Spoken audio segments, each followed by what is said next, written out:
Hi everyone, welcome to part 4 of my Lord of the Rings level, Helm's Deep. Now, what we're doing here is we're building all the elements that are going to happen in this massive battle that we're going to have, and the main objective of this toy box level is to defend the castle. Do not let them all the way through. So we've created the exploding wall, which will show how to trigger a bit later on.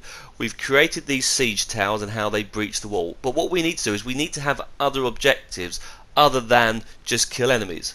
And one of those things is to try and slow down these towers. So what I'm going to concentrate on here is we've built the towers advancing forward, but what we've got now is we have these orbs that suddenly appear like so. And these orbs will appear as the towers advance. Now there are 9 orbs per tower. If you shoot 5 of the orbs, we will disable the tower and the table will stop in its place and burst into flames.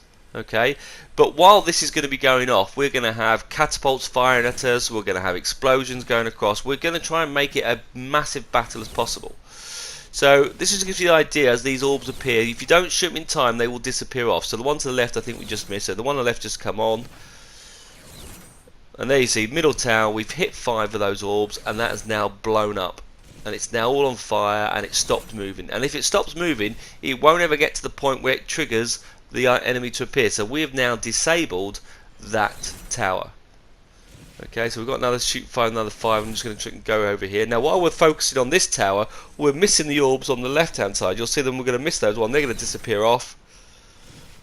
And they only appear for a short window, so you've got to get the 5 in. Now you could make it 6, you could make it harder depending on how many you want to do. But we missed too many orbs on the left hand side. So 2 of the out towers are stopped. And we've got this one left.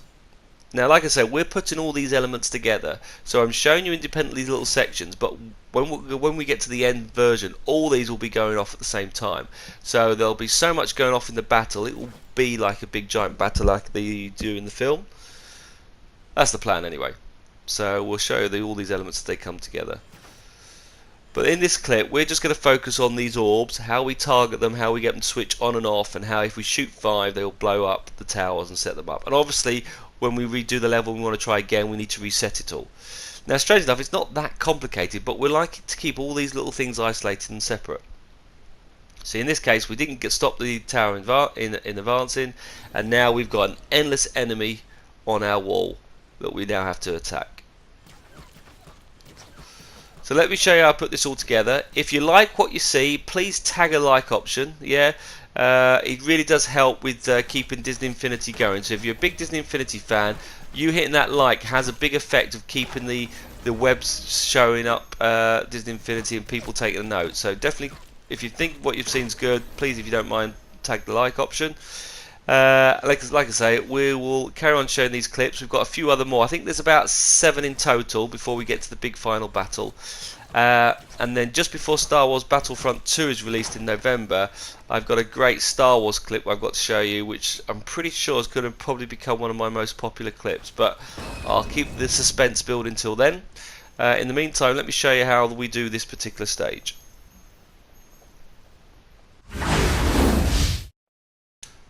Right, so I've loaded up our toy box, and what we've got here is obviously the tower, and we've got our siege towers here to the left with all logic connected to there, and the path tools that I've got you to put across. Now, when we created the path, I made sure that you had points every 5 steps. So every 5 steps you put a point in. And the reason for that is it allows us then to be a bit more interactive, and this is where these orbs come into place. Now we can use these points along the path to trigger when we switch them on or switch them off. So what we're going to do is we're going to pick a number of orbs. Now, the reason why I chose 9, by the way, because it just happened to fit in the gap that I had left. It would have, if it was 10, I'd have increased it more. But we're going to put all these orbs scattered along this line, which we want the user to shoot, and they're going to be hit on those objects. But before I start clicking those into place, I need to make sure that I've got it bang in the center of the tower. So I want them to be in line so we can just see them inside the tower. Hence why we've got the gap here in the tower so we can see them. So I want it to appear in here. It also makes it hard to shoot them from an angle as well. So you'll see I'm just lining that all up, so that's bang in the middle. So right, all I want to do now is, now I know they're going to appear in the center, I can now move back along that line and I can position where I want these orbs to appear. So let's just push this back forward. So I'll go on along the line, and I'm going to wait till we clear the woods before they do appear. There's no point having them appear in the woods, we can't shoot them. So as the thing comes along, We clear here. Now that is probably the first point in the wood, so it's quite clear. I'm going to stick it exactly over the top of that first point. Okay, so that's one of the targets, and I've just picked, I don't know why I picked gold. I think because it went with the brown, but I'm just going to pick that option. You could pick red, blue, whatever one you want to use. It doesn't matter what orb you choose. So I'm going to place this one here, and then I go across all the orbs. Now I don't do it right to the very end, because obviously those orbs, the points at the end deal with triggering off the wall.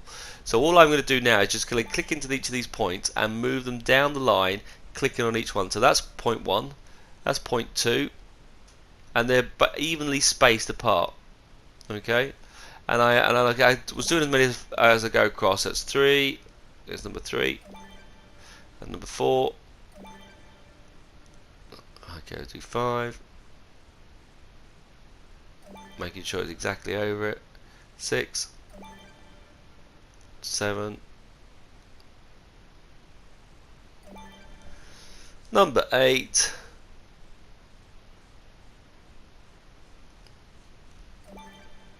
And then number 9, and that left me some little space on the end there, so it then left me some space there to have this. We've missed it now, it's too close. Now you'll have to excuse me, I also have a cold, so I'm trying not to sneeze as I generate this clip for you. So there you go, there's all our orbs nicely positioned. Okay, and we're going to switch those orbs on and off as they go through the list. So that's the plan, so you can shoot those. So as we go through there, you'll hit the first one, that's connected to that point. When we get past the next point, we switch the other one off. Okay, so in this case, we're going to need some creativity toys. And what do you think I'm going to need? That's right, I'm going to need some logic gates. So let's go all the way across. Where are you? Where's my favourite one? There's my favourite thing, my logic gate. Okay, so there's my logic gate. Okay, now what we're going to do here is we're going to connect that to that particular path. So new logic connection on output. Okay, what we're going to do with this, we're going to hide them all. So this logic gate to start with is my reset button. So when we start the level, we are going to turn all the orbs off so they're not on show, because otherwise you've got these floating orbs in the way. We don't want them to be seen until we need them, so we're just going to create its own little standalone little logic gate which switches them all off. Pretty straightforward. And every single one and once I've done this row, by the way, then all you got to do is just rewind this clip back and just play it for the row 2 and row 3.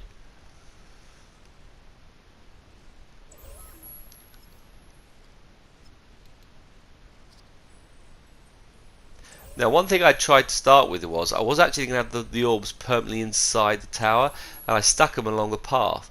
But when you stick an orb to a path, you can't destroy it, it virtually becomes invisible, so it defeated the object. So I had to just have them appear and disappear, which personally ended up being a better result than what I originally planned. So I was quite happy with that. You'll see I've got one of these. Now as I carry on finishing the rest of these off, it's good to point out to you that this whole level builds up in stages, yeah, and this is just like I mentioned at the beginning, just one of the effects or one of the challenges we give the player while they're defending the castle. Now we're isolating this as one separate section, but you'll see how it all plans out. Now just putting in 9 orbs in, my concern was that it was going to fill up on the memory. It doesn't actually do too much because the orbs aren't moving. The memory is still quite low. Well, it is on the PS4. I don't know what it's like on other consoles. You'll have to let me know if you find that you can't do as many, and if you can't, shrink the orbs down to only say 5 and you have to shoot 3 of them.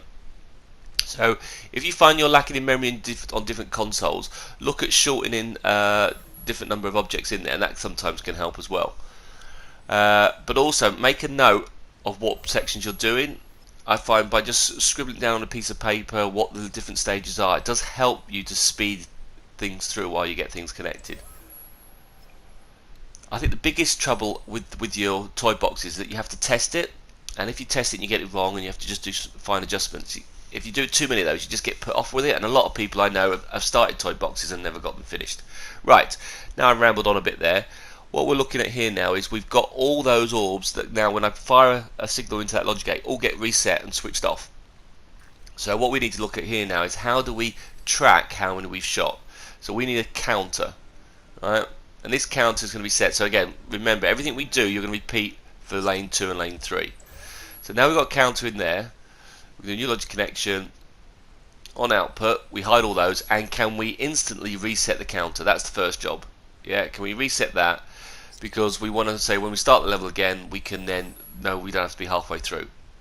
And in this case, what do you want the level to be? Now, depending on how hard you want to make it, you can make it, you have to shoot all 9, or you have to shoot 8. You can choose a number. So all we're going to do here is we're going to set this to 5. But because we're going to have 3 of these, I'm not going to show where they are on this display. I'm just going to have 5 orbs, so I'm not going to make the counter visible. Yeah, so I've switched that item off.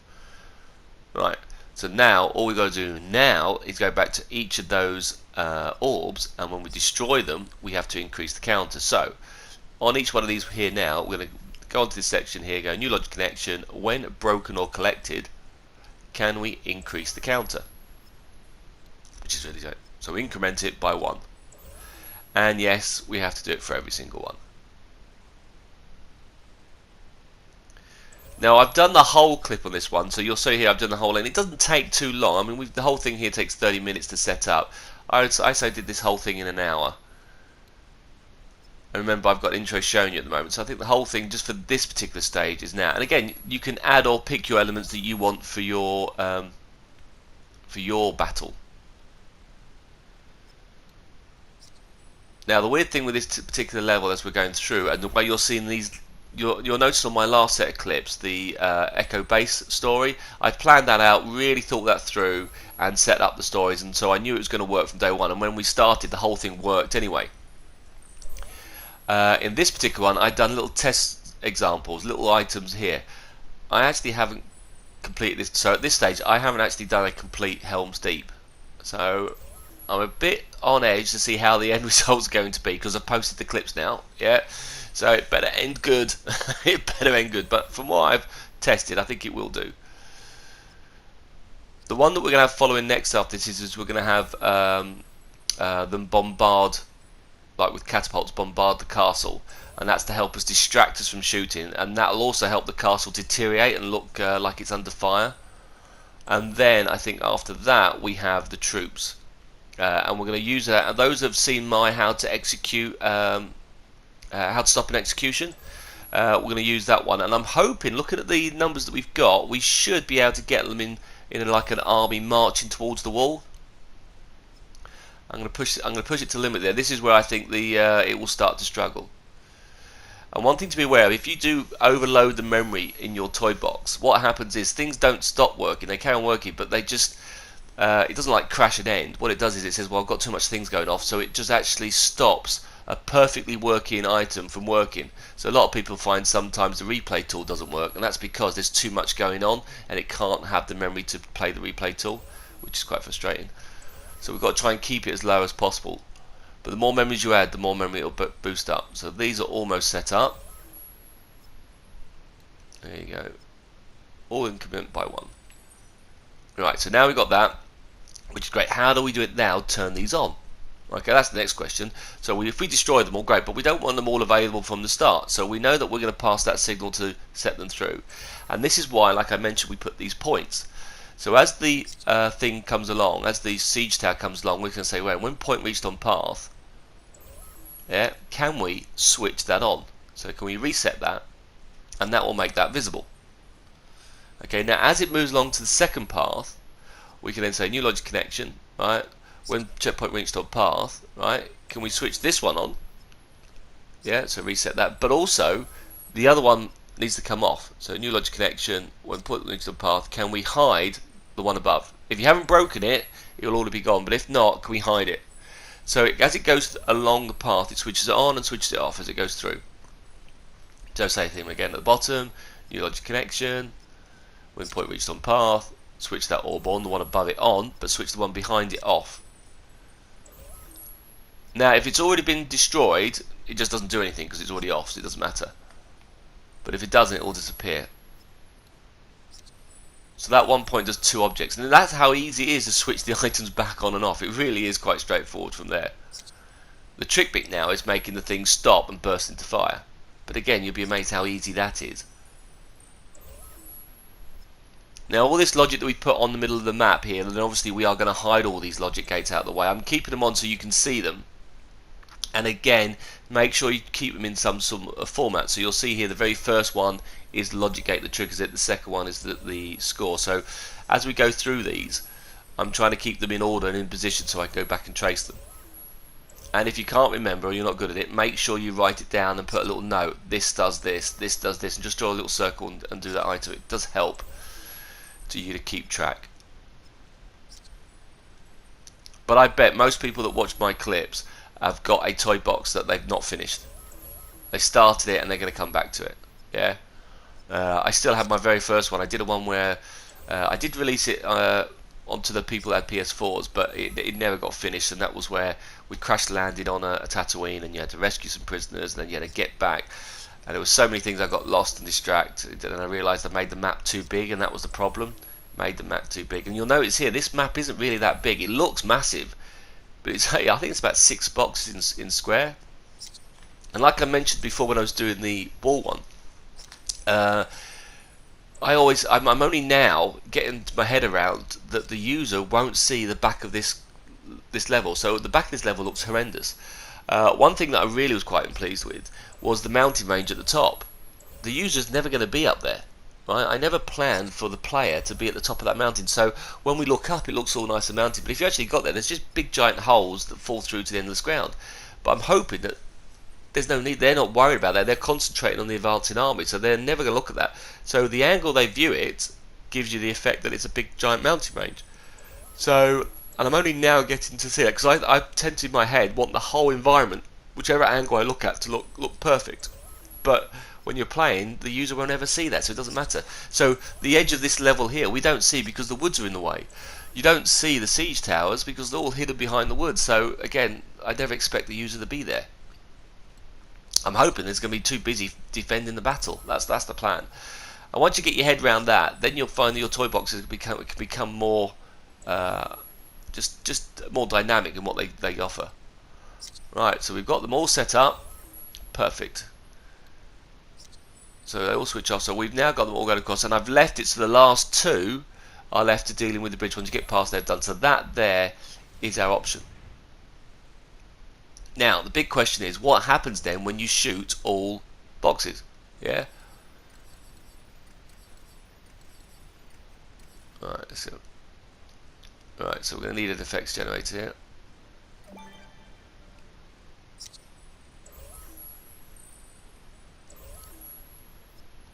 So new logic connection. When target reached. Right. Can we play on a loot? Can we play the fire? And smoky flames?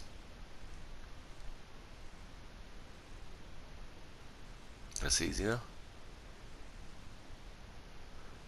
And that's the option. So I'm going to say that when we get to that target, I want the smoky flames to appear. But the question is, where do I want them to appear? Yeah, where do I want these smoky flames to appear on the screen? So what I'm going to do here is, we're going to have to go and get some locators.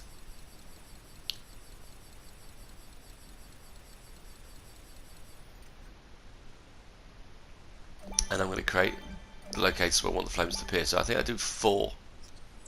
Yeah. And I'm going to link that item here. So I'm going to say, right, new locator, can you link them all to these items? So when the counter reaches 9, I would like the smoky flames to appear, and I want to appear on these locators. Now these locators, sadly, we then have to connect to the siege tower and put them on the path. So we're not connecting them to the siege tower, we're actually connecting them to the path. And then we're going to have to position them in different places so they appear on the edge. That's the next tricky bit. In fact, out of all of this, that's the tricky section. So that's my 4 locators where that fire is going to go. Okay. That gets to my 9. We get that score. Great, thank you very much. Now all it says here is we've done our 9 item. So when target reached, yeah, we know that when we've hit that target, yeah, what we can do is see this path. Can we stop it?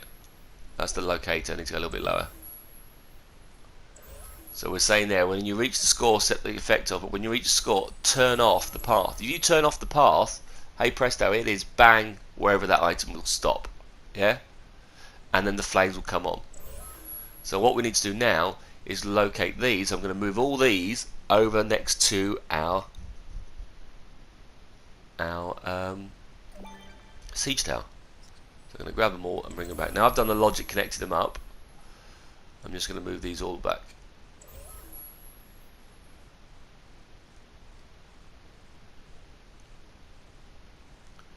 So I'm just going to line all these 4 up here.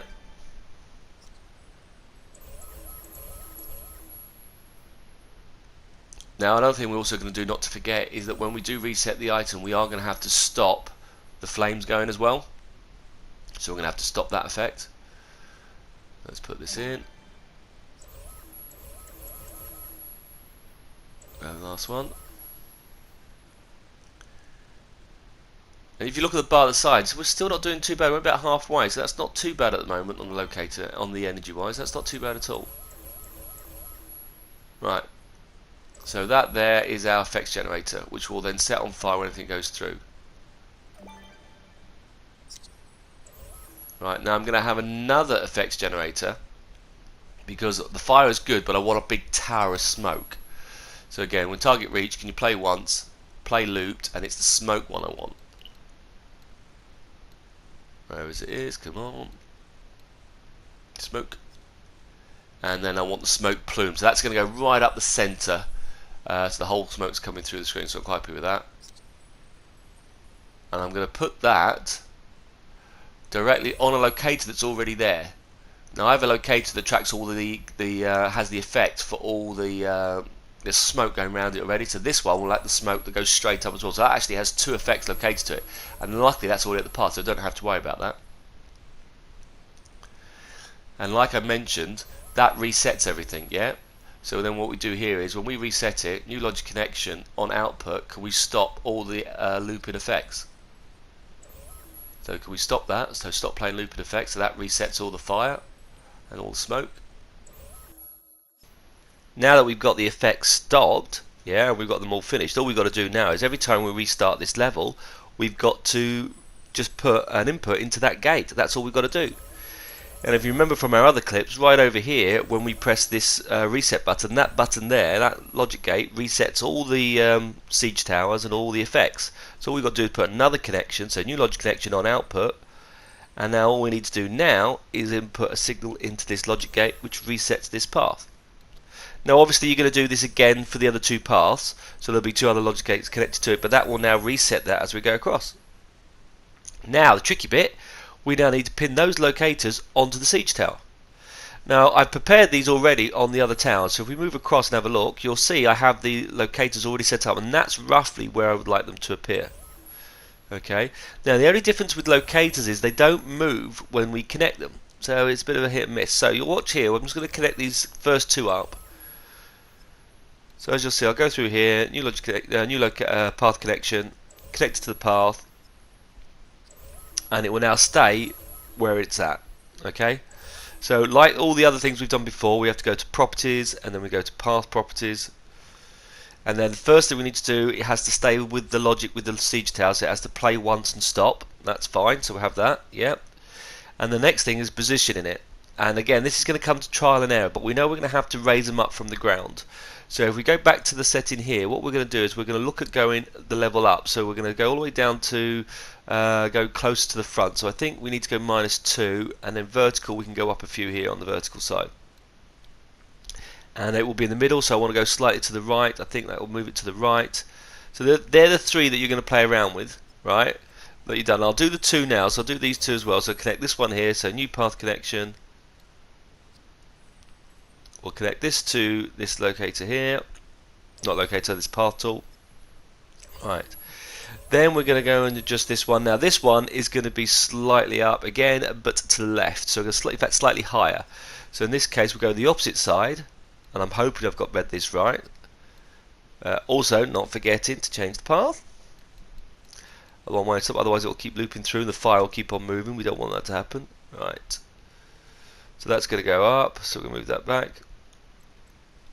So that's going the other way. We're going to raise this up even higher to be a higher value, and then we're going to go back to the other side, so slightly to the right or left hand side. I keep getting confused, but we'll do the 2. Right, we've now moved them.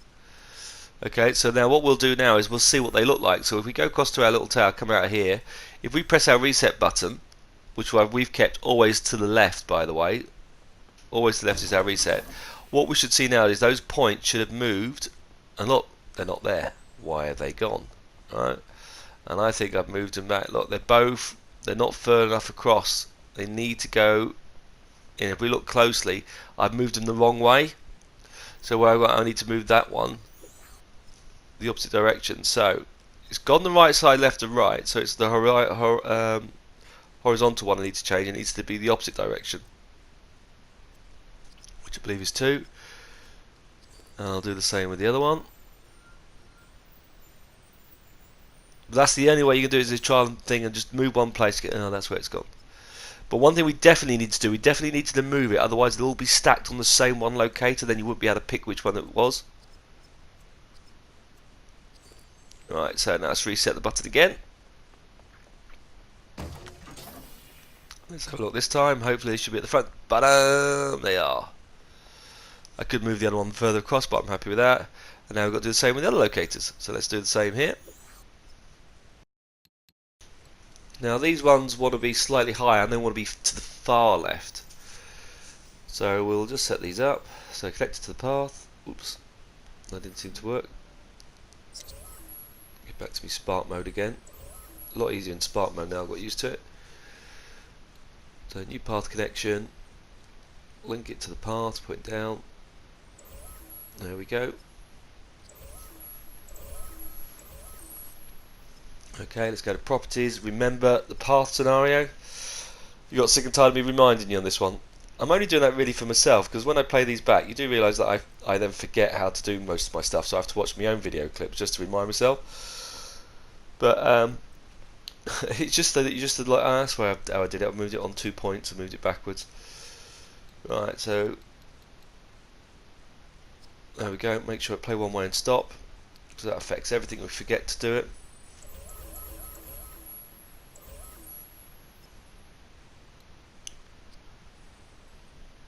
One thing I'm finding now though is that the planning takes the longer part to create these toy boxes. Building it now is pretty straightforward. I've pretty much showed you everything else you could do with the logic. It's now trying to show you alternative methods. So as I'll do, if I think the clip will show you something new, I'm hopefully that I'll show you variation. It may be something I've already done before in the past, like for example the exploding castle I've done with how to use the force. But again, it's using that same part of mechanics to do a totally different action. So if I think it will show you, highlight different ideas, these all to give you ideas and how you can combine together. You can create your own style of siege tower. It doesn't have to look like this, by the way. You can put them together however you want them. So let's have a quick nosy. There you can see that dot's on that side, and the other one, whoops, needs to go further across. Look, it's in the middle. I forgot to move it to the side. Should really be in Spark mode. Now let's see, I'm learning. And I've come backwards on that one instead of going across the side, so let's move that.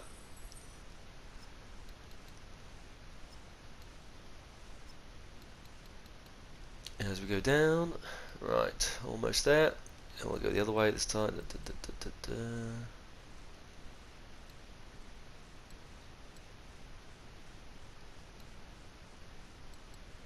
Okay, come on, let's move, let's have a look. We'll get it right this time.